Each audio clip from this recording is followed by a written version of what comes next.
At some point in time, almost all homeowners find themselves either needing to plant lawn or patch the existing lawn that they have. There's a few simple steps to take in order to ensure success.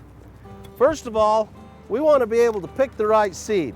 Thinking about shade, how much traffic the lawn's going to have, how much wind the lawn's going to have, and how much water is available to the lawn. Once we pick the right seed, we want to think about seed bed.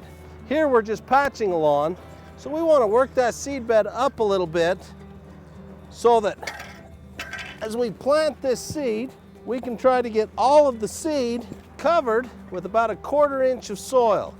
Remember, these seeds are really tiny and they need soil on top of them, but they don't need a lot of soil.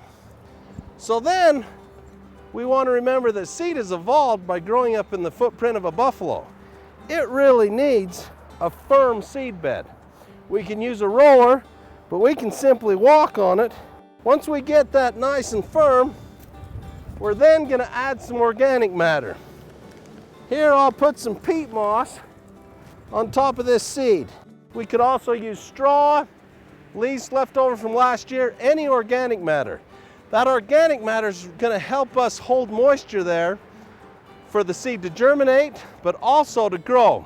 So now that we've got our organic matter down, we're going to water that. We're going to water it enough to get that seed germinated.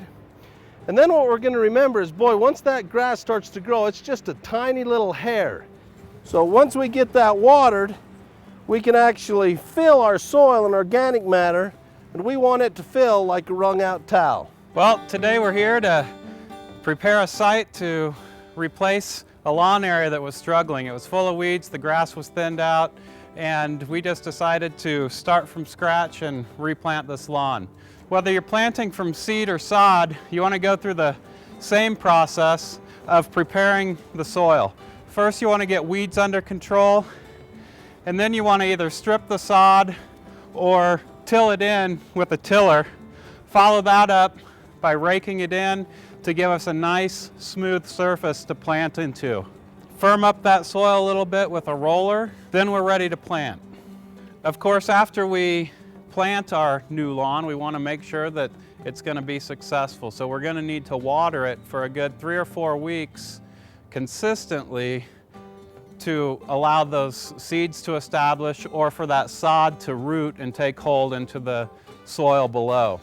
Grass seed will do best when the daytime temperatures are between 65 and 80 degrees. We don't want to plant in the heat of the summer when it's 85 and hot and dry outside. The grass seed will struggle to germinate. So the spring or the fall is a good time to plant either your seed or sod.